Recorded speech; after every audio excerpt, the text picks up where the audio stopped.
wasalaatu wasalaamu ala sayyidina Muhammad wa ala alihi wa sahabati ajmain. Mbokk yi ñu ngi leen di jaar yéen ngi ànd ak seen xarit seen soppe Oustaz Ndoye moo fas yéene ànd ak yéen si formation accélérée pour lire arabe si kàddu wolof. ñu fas yéene ànd ak yéen si benn téere bu ñuy wax Muallimul Qiraa fas yéene see commencé ak yéen incha allah. léegi nag fas yéene nañ si ànd ak yéen bu ngeen mën a lire arabe parce que arabe ngeen mën ko lire moom mooy tax ngeen mën a tiim kaamil alquran al karim di si jàng, mooy tax xadis yonent sallallahu alayhi wa sallam ngeen siy jàng mën koo lire, mooy tax tamit waxi mag ñu baax ngeen mën koo lire. kon loolu war ngeen si mën a def bépp yitte te incha allahu rabbi képp koo xamante ni topp nga ñu di jël leçon yi normal di ko jàng di ngeen dem ba mën a lire arab incha allahu rabbi, parce que li si war lépp incha allah dañ si nekk ak yéen. léegi nag defal nañ leen ko si anam boo xamante ni xaw naa professionnel. bala ñuy commencé dañuy sàkku si yéen ngeen wut téere bi nga xamante ni moom ngeen di jàkkaarloo ni muy Muallimul Qiraa, même pas 1000 francs sax mën ngeen ko am si place yi. wala koo xamante ni amul téere bi, leçon bu ñu jël rek nga koy bind si sa kay di ko bind. mën nga ko organiser soo ñu jëlee dar sa leçon nga bind ko, suñu jëlaatee beneen leçon nga bind ko suufam, organiser ko seen bu rafet ba pare di koy jàng.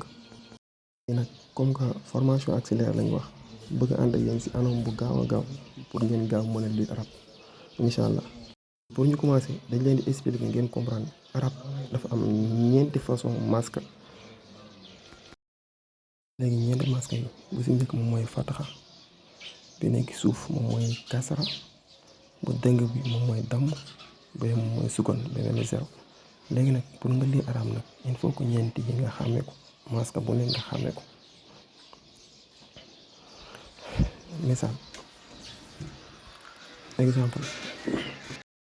misaal exemple fataxa moom mooy bi nekk si kaw, kasara moom mooy bi nekk suuf, damm moom mooy bu dëng bi, sukkoon moom mooy bu xonq mel ni zéro. léegi fataxa masala dañoo bind suñ bindee benn baa un maa suñu ko dangay wax baa un rek, mais soo si defee fataxa bi dangay wax ba. léegi nga su dee kasara bi ñu maas ko suuf dangay wax bi, su dee damm bi dangay wax bu, su dee sukkoon dangay wax abu. gis nga ba, bi, bu, abu. léegi loolu mooy njëriñam ñeenti masque yi bu nekk ak ñu ngi koy liire. léegi lii nag dafay baax na ngeen maîtriser ko bu baax a baax. comme fataxa bi buñ masque si kaw, suñ masque ko dangay wax a, ba, ja, da. léegi ñu xool biñ masque kasara muy bi nekk suuf dangay wax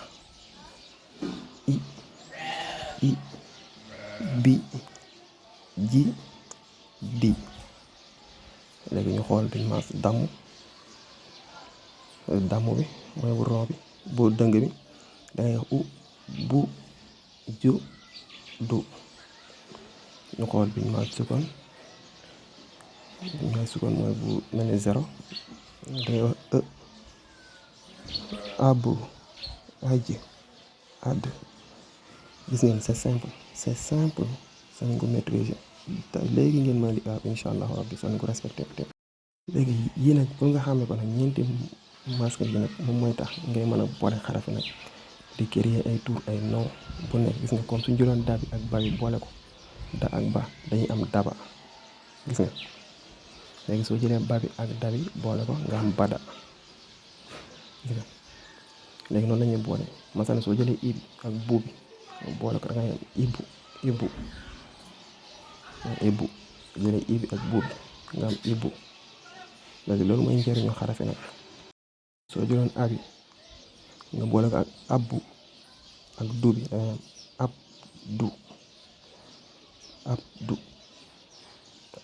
abu du, abdu. waxuma nag abdullahi nag abdu, xam olof moom abdu lay wax. jóge nañ si ñeenti masque yi rek pour ngeen comprendre ak njëriñ li am ak yooyu moo tax ñu def exemple yi mais lu ñuy gën a avancer ngeen di gën a comprendre incha allah. leen ko bu baax ba ngeen maîtriser ko bu baax ba léegi ñu jël tuuti leçon al xuruful maftuuxa mooy masque yi xam ne moom la ñu masque si kaw muy fataxa bi ñu la wax sànq a, ba, ta, sha, ja. ñu yam foofu di leen fàttali téere bii nii wut leen ko Muallimul Qiraa place yi ñuy jaay téere arab foo leen si dem gi si bari bopp am nañ téere bii nii. nit ki soo bëggee dara il faut que mu jaral la parce que yéen ñëpp képp ku nekk si su sañoon mën a lire arab mën a lire alquran mën a lire xadis mën a lire waxi moom ñu baax ay waxi seen Tuubaa maam moo doo sëriñ yëpp. jërë ngeen jëf wasalaatu wasalaamu ala sayyidina Muhammad